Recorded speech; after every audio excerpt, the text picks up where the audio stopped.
사도행전 12장 3절 4절 신약성경 207쪽입니다.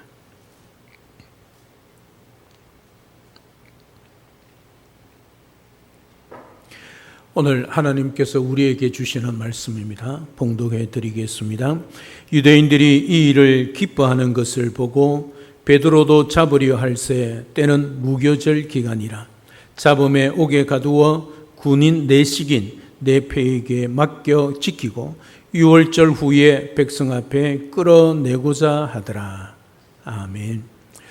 오래전에 이란의 테헤란에 있는 한 교회에서 있었던 사건입니다.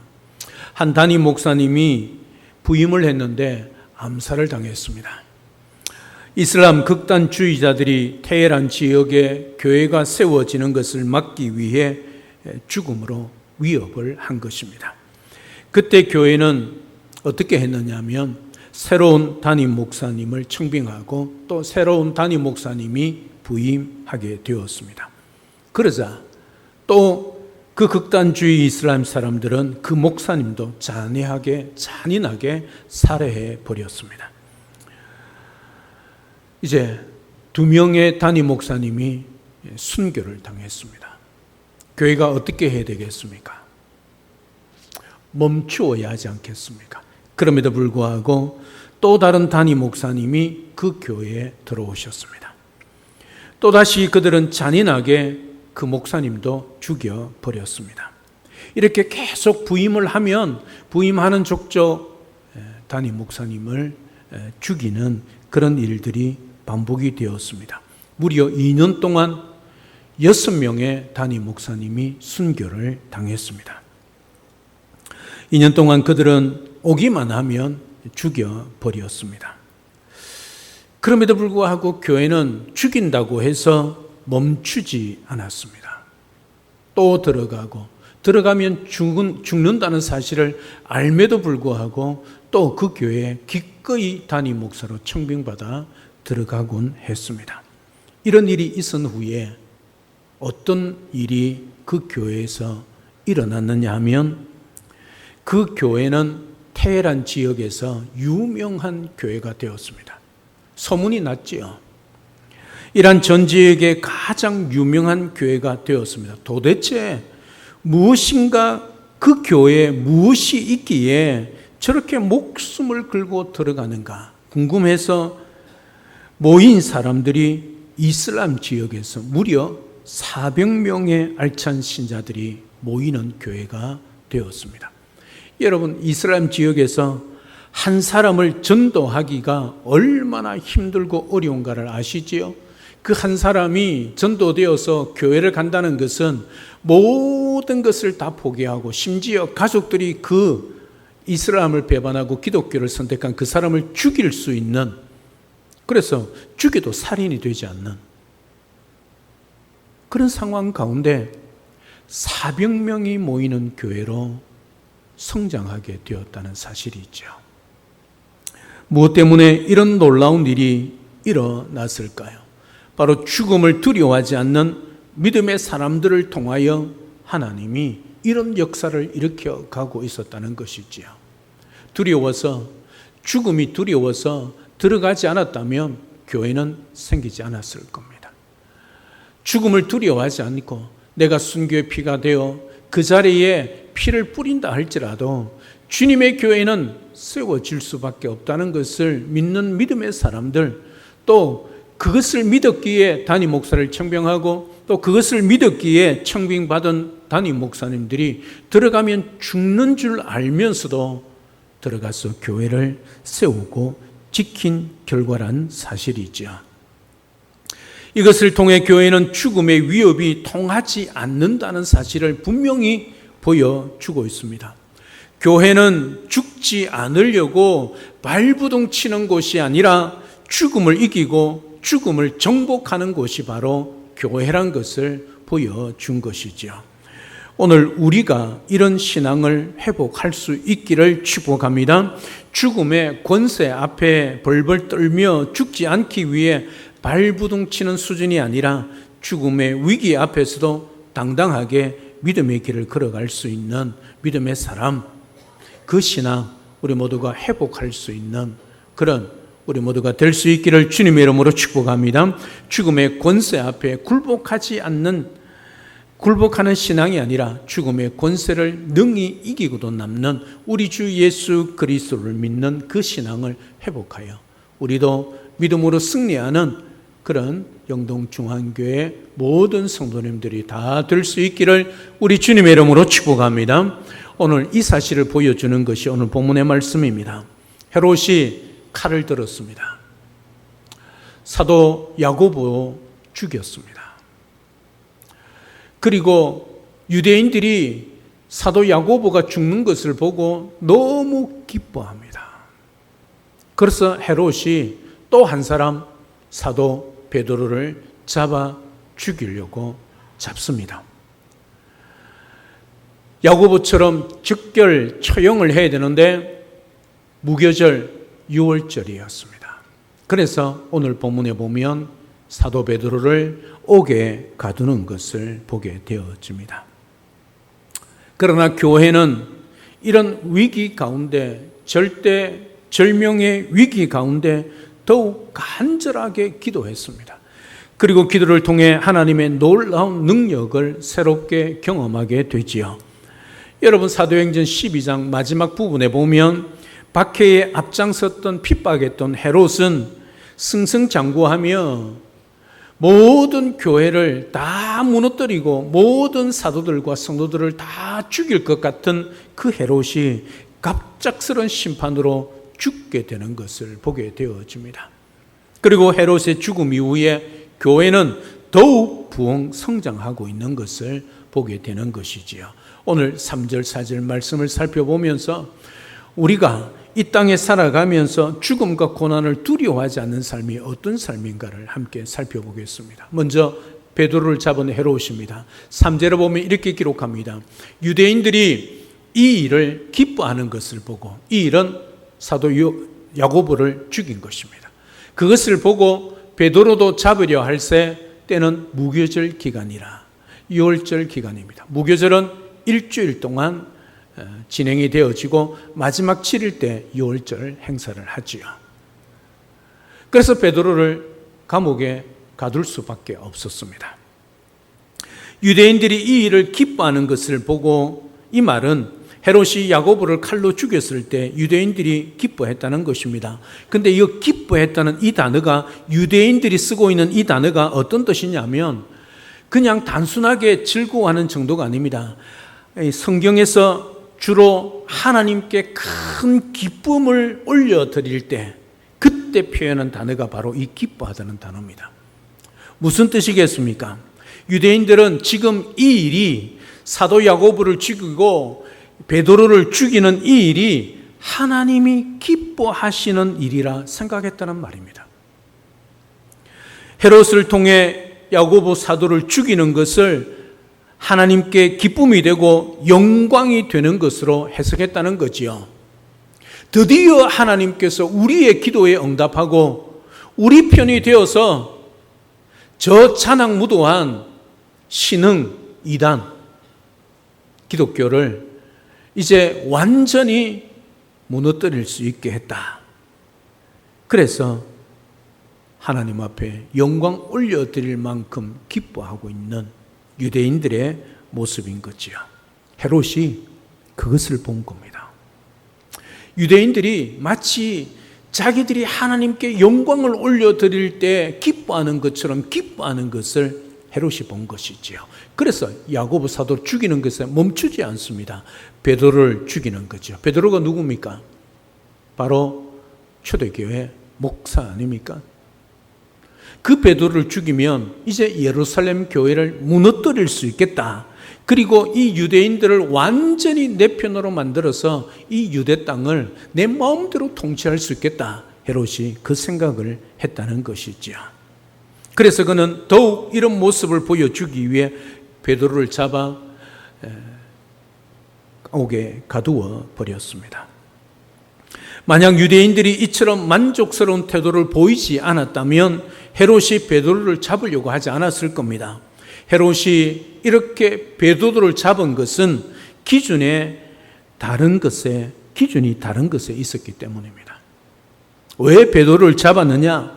그의 정치 기준은 나라를 바르게 통치하는 것에 있는 것이 아니라 어떻게 하든지 유대인들의 그 지지를 얻어서 정치 권력을 계속 유지하는 것에 있었습니다. 그래서 어떻게 보면 유대인 편에 서서 유대인들의 환심을 얻기 위하여 유대인들이 좋아하는 일을 지금 헤롯이 하고 있다는 거죠. 이 정치적 야합입니다.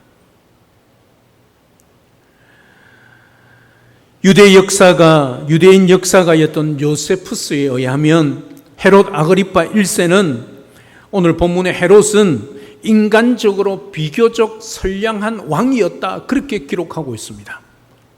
오늘 본문을 보십시오. 지난주에 우리 살펴보지 않았습니까? 아무 죄책감도 없이 야고보 사도를 처형합니다. 그런 사람이 무슨 선량한 왕입니까? 그럼에도 불구하고 유대인들의 입장에서 보았을 때 자기들 편에 헤롯이 서 있기에 자기들은 선량한 왕이라 그렇게 기록을 하고 있다는 사실이 있죠. 아무리 칼을 들고 잔인하게 휘두르고 있더라도 내 편이기 때문에 선량한 왕이었다고 역사책에 기록하는 그냥 편향적인 그런 기록을 남기고 있다는 거지요. 기준이 어디에 있다는 말입니까? 나에게 잘해주는 왕이면 좋은 왕이란 사실이죠. 그 사람이 나에게 잘해주고 다른 사람에게는 흉악하게 칼을 휘둘고 폭력을 쓰고 위협을 한다 할지라도 나만 잘해주면 된다는 것이지요. 그게 유대인들의 기준이었습니다. 그러니 좋은 왕, 선량한 왕이라 그렇게 기록을 하고 있다는 거지요. 오늘 일어나는 이런 비극적인 일은 백성들의 마음을 얻으려는 기준 없는 왕과 자기들만 위해주면 무조건 지지하는 개념 없는 백성들의 합작품이었다는 말이죠. 옳고 그름으로 판단하지 않았다는 말입니다. 헤롯이 베드로를 잡았을 때가 언제라고 말씀하고 있습니까? 무교절 기간이다. 무교절은 이스라엘 민족이 출애굽한 것을 기념하는 절기로 유대인들에게는 최대의 명절입니다. 명절. 사절에는 6월절로 말씀하고 있는데 무교절이 일주일 동안 무교병을 먹는 기간이고 마지막이 6월절 어린 양을 제물로 바치는 날입니다. 같은 개념이죠. 이때는 유대인들이 예루살렘에 최고로 많이 모이는 때입니다. 최대의 명절이고 절기이기 때문에 해외에 나가 있는 모든 유대인들도 다 이 기간에는 예루살렘에 방문하게 되어 있습니다. 헤롯이 왜 이때 베드로를 잡았겠습니까? 정치 쇼 아니겠습니까? 바로 6월절이 되면 평상시보다 더 많은 유대인들이 예루살렘에 모인다는 것을 이미 계산하고 있었다는 말입니다. 그래서 그 많은 유대인들에게 자기가 얼마나 그들 편, 유대인들 편에 서 있는지를 보여주려고 하는 정치 쇼를 지금 하고 있다는 뜻이죠. 예수님이 유대인들에게 체포되었을 때도 무교절이었습니다. 그리고 6월절 양을 잡는 날에 예수님은 십자가에 돌아가셨습니다. 그래서 예수님이 6월절 어린 양이 되신 것이지요. 오늘 베드로가 이런 시점에 체포가 된 것은 교회의 고난이 주님의 고난에 동참하는 고난이었음을 생각하게 만드는 그런 사건입니다. 그런데 오늘 사절에 보면 잡음에 옥에 가두어 군인 내식인 내패에 맡겨 지키고 6월절 후에 백성 앞에 끌어내고자 했더라. 그렇게 기록하고 있습니다. 군인 4명을 조를 짜서 내패에 맡겼습니다. 이것은 4명이 한 조가 되어 24시간을 교대로 경계를 서면서 지키게 했다는 뜻입니다. 여러분 왜 그렇겠습니까? 감옥에 가두어 놓으면 간수한 사람이 지켜도 상관이 없지 않겠습니까? 그럼에도 불구하고 군인 내식인 내패에 맡겨서 이렇게 24시간 지키고 있는 이유가 무엇이겠습니까? 헤롯이 사도행전 5장 17절부터 19절에 있었던 그 사건의 소문을 들었기 때문입니다. 여러분, 사도행전 5장 17절에서 19절에 어떤 사건이 있었습니까? 베드로를 포함한 사도들을 대제사장과 사두개인들이 감옥에 잡아 넣었습니다. 하지만 주의 사자가 옥문을 열고 사도들을 구해낸 사건, 그 사건이 있지 않았습니까? 헤롯이 그 사건을 들었거든요. 그러니 혹시 또 이 베드로도 그렇게 할까봐 이렇게 삼엄한 경비를 통하여 만반의 준비를 해서 베드로를 잡아 옥에 가두었다는 말입니다. 얼마나 철저한 계획으로 그의 인기와 이익과 명예를 위하여 이 일을 하고 있는가를 보여주고 있는 것이지요. 여기서 끌어내고자 했다는 표현 잘 보십시오. 여러분, 어디로 끌어내겠습니까? 감옥에서 어디로 끌어내겠습니까? 공개적인 처형 장소로 끌어내겠다는 뜻이죠. 유대인들이 가장 많이 모인 6월절 기간 후에 베드로를 그 많은 사람들이 보는 앞에서 공개적으로 처형하는 것을 보여주면 몇 배나 더 극적인 효과를 얻을 수 있다, 이미 생각을 하고 이 일들을 조직적으로 계획적으로 준비하고 있었다는 사실이죠. 철저하게 헤롯은 자기 인기와 명예를 위하여, 권력을 위하여 이렇게 하고 있습니다. 그것이 무엇입니까? 교회의 핍박입니다.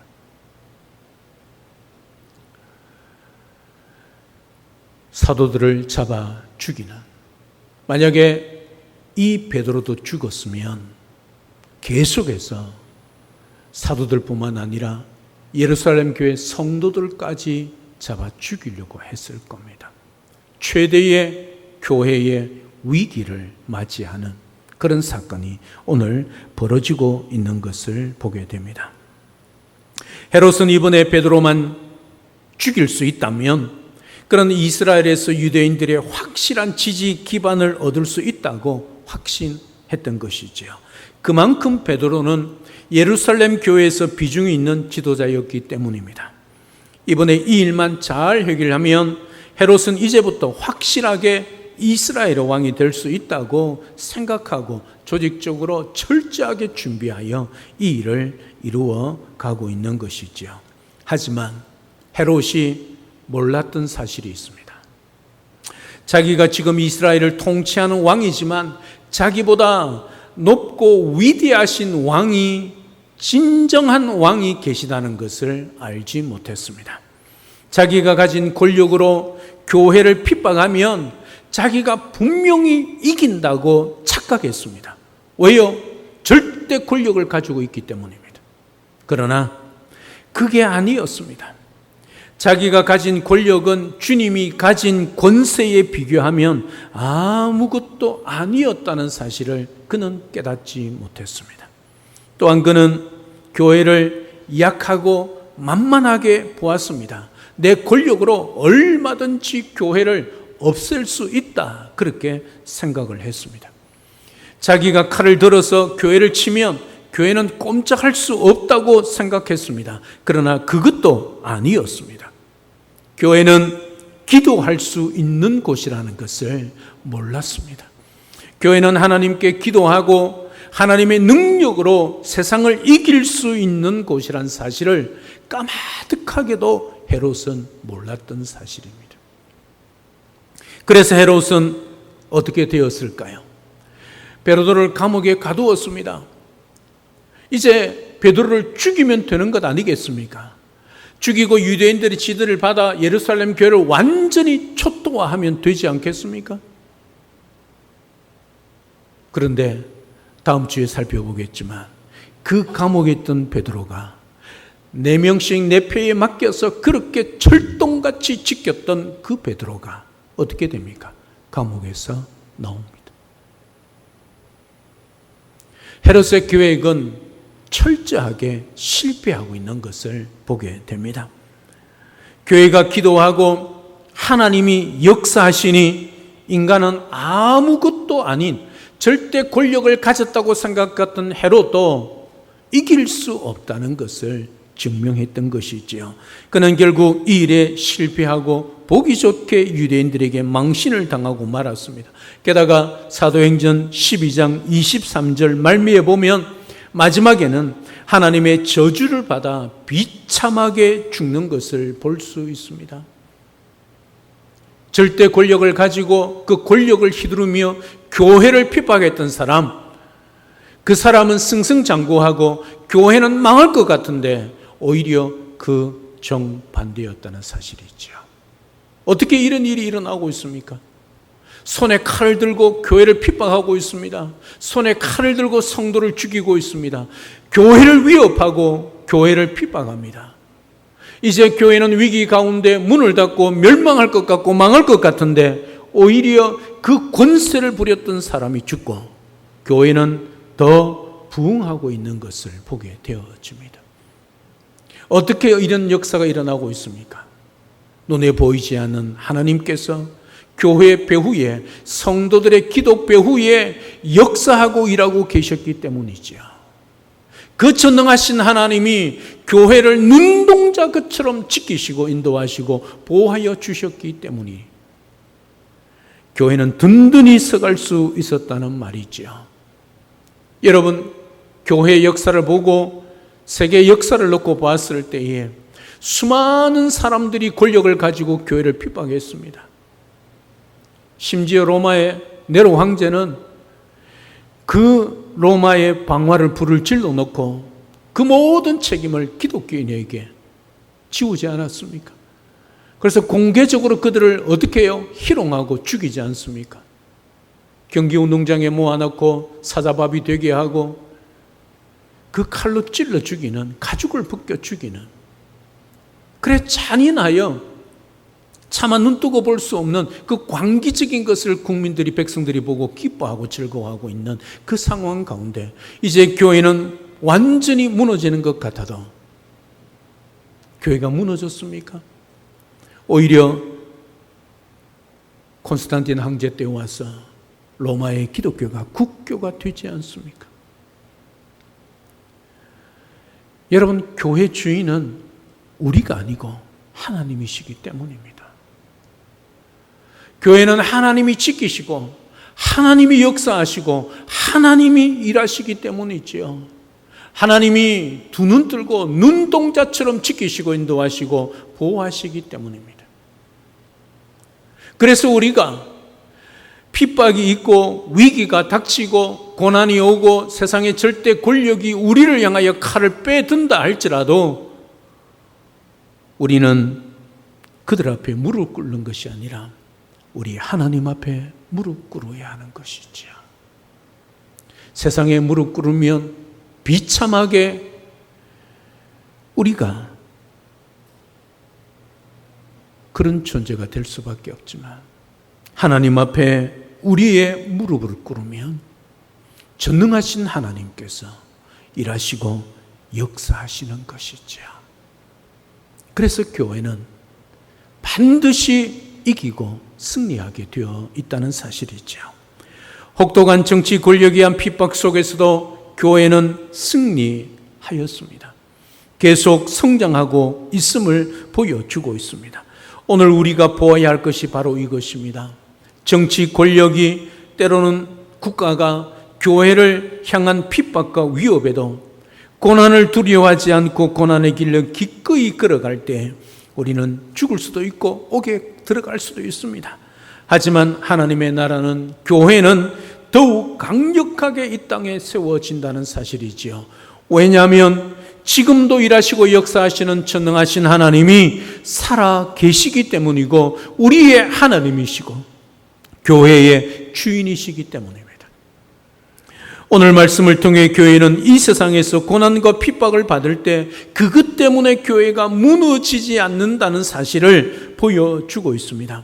세상 권세가 아무리 강력하게 교회를 돌격해도 교회는 하나님이 함께 하시는 곳임을 보여주시는 겁니다. 우리가 이 사실을 믿고 죽음과 고난을 두려워하지 않는 믿음으로 굳게 서서 주님 앞에 무릎 꿇어 기도하며 주의 도우심을 구하며 살아갈 때 하나님이 놀라운 역사로 교회를 든든히 세워간다는 사실을 믿고 주님 몸된 교회를 잘 섬겨가는 우리 모든 성도님들 되시기를 주님의 이름으로 축복합니다. 세상은 이처럼 하나님을 무시하고 교회를 조롱하고 하나님의 백성들을 대적합니다. 하지만 우리는 그들을 반드시 이길 수 있습니다. 우리에게 능력이 있고 우리에게 지혜가 있고 우리에게 힘이 있기 때문이 아닙니다. 우리에게 큰 능력으로 함께 행하시는 하나님이 살아계시고 우리는 함께 모여서 간절히 그 하나님 앞에 기도할 수 있기 때문이지요. 기도의 능력을 절대 과소평가하지 마십시오. 교회가 기도할 때 하나님의 능력을 강력하게 경험할 수 있는 곳이 바로 교회입니다. 교회는 분명히 하나님이 함께하는 곳입니다. 하지만 기도하지 않는 교회는 하나님의 능력이 강력하게 임하지 않습니다. 교회가 깨어 엎드려 기도하면 하나님께서 그 교회에 임하시고 그 교회를 들어 사용하시는 것이지요. 우리는 세상의 권세가 아무리 강해도 그 권세가 잘못되고 말씀에 위배된다면 그 권세 앞에 굴복하면 안 됩니다. 항거해야 합니다. 아무리 절대 권력을 가지고 절대 다수가 부르짖는다 할지라도 그게 하나님의 말씀에 위배가 된다면 우리는 목숨을 걸고 지켜내어야 합니다. 그게 교회의 순결입니다. 우리 하나님이 원하시는 거지요. 세상에 굴복하고 세상에 항복하고 세상에 타협하며 세상에 적당히 그들 손을 잡고 살아간다면 그건 교회일 수가 없는 것이지요. 교회는 철저히 하나님 중심이고 말씀 중심이어야 한다는 사실입니다. 그래서 교회의 주인이 하나님이시고 그 하나님이 우리에게 주신 말씀을 붙들고 그 말씀에 따라 우리가 살아가는 것이 교회요 성도의 삶이란 것이지요. 그래서 세상이 결정하고 국가가 권력으로 결정한다 할지라도 아무리 헌법으로 보장한다 할지라도 그게 하나님의 말씀에 위배된다면 우리는 가만히 있으면 아니 되는 것이지요. 오늘 초대교회처럼 우리는 목숨을 걸고 죽음과 고난을 두려워하지 않고 우리는 하나님의 말씀을 따라 원칙과 기준을 세우고 세상을 향하여 기도하며 또 우리의 목소리를 낼 수밖에 없는 것이지요. 그 권세보다 더 강한 권세를 가지고 계신 하나님을 바라보며 기도로 의지하고 승리하는 삶을 살아가야 합니다. 기도하는 교회는 하나님이 함께 하시는 교회입니다. 기도하는 교회는 그 누구도 막을 수 없는 것이지요. 사랑하는 여러분, 오늘 우리 영동 중앙교회가 기도하는 교회가 되기를 우리 주님의 이름으로 축복합니다. 그래서 하나님의 능력으로 세상을 이기는 믿음의 공동체가 되기를 우리 주님의 이름으로 축복합니다. 내가 일하면 나 혼자 일하지만 내가 하나님께 기도하면 하나님께서 일하십니다. 하나님이 일해 주시는 사람이 강력한 자이고 하나님이 일해 주시는 교회가 가장 강력한 교회란 사실을 분명히 믿고 기도하는 교회로, 기도하는 성도의 삶으로 세워서 우리 하나님이 기뻐하는 삶을 살아내고 이 땅에 타협하지 않고 하나님의 말씀 중심으로 이 세상을 이겨내고 승리하는 우리 모든 성도의 삶이 될 수 있기를 주님의 이름으로 축복합니다. 이런 영동 중앙교회를 함께 세워 기도 용사들이 되어서 우리 영동 중앙교회를 든든히 세워가는 하나님의 사람, 믿음의 사람, 기도의 사람 우리 모두가 될 수 있기를 우리 주 예수 그리스도 이름으로 축복합니다. 할렐루야, 아멘. 살아계신 하나님, 은혜와 사랑을 진심으로 감사를 드립니다. 세상의 권력이, 나라가, 왕이 절대 권력을 가지고 칼을 휘두르어 사도 야고보를 죽였습니다. 그가 칼을 들어 죽인 것은 야고보가 잘못해서가 아닙니다. 그들이 환심을 사고 유대인들의 마음을 얻어서 자기 권력을 마음껏 휘두르려고 하는 이기적인 욕심과 명예욕과 또 권력욕 때문입니다. 유대인들이 기뻐하는 것을 보고 베드로도 잡아서 감옥에 가두어 둡니다. 자기가 칼을 들어 권력을 가지고 휘두르면 사도들을 다 죽일 수 있고 성도들을 다 죽일 수 있고 교회를 망하게 할 수 있다 착각한 헤롯의 무지한 행동이었습니다. 사도 베드로가 감옥에 갇혔을 때에 초대교회 성도들은 모여서 간절하게 하나님 앞에 기도했습니다. 그 기도의 역사가 베드로가 감옥에 나오는, 추록하는, 그래서 더 왕성하게 초대교회를 세워가는 역사를 일으켜 갔습니다. 교회는 우리 하나님이 주인이신 교회입니다. 우리 하나님이 주인이시기에 하나님의 백성들이 그 하나님 앞에, 살아계신 하나님 앞에 간절히 기도하면 하나님이 살아 역사하셔서 일하셔서 교회를 지키시고 마침내 승리케 하여 주신다는 사실을 오늘 말씀을 통하여 깨닫습니다. 우리 모두도 기도하는 사람이 되어 믿음의 공동체를 세워갈 뿐만 아니라 하나님께서 일하시도록 우리가 하나님 앞에 간절히 합심하여 기도하며 세상의 권력이, 때로는 나라가 하나님의 말씀에 위배되는 결정을 하고 헌법을 만든다 할지라도 우리는 항거할 수 있는 믿음을 허락하여 주셔서 말씀 중심으로 바로 세워가고 승리하여 가는 그런 우리 영동중앙교회와 우리 모든 성도들이 되도록 축복하여 주시옵소서. 그리하여 믿음의 사람, 기도의 사람이 되어 하나님의 뜻을 이루어가며 주님의 몸된 교회를 든든히 세우고 부흥케 해가는 우리 모든 성도들의 삶이 될 수 있도록 축복하여 주시옵소서. 예수님의 이름으로 기도드립니다. 아멘.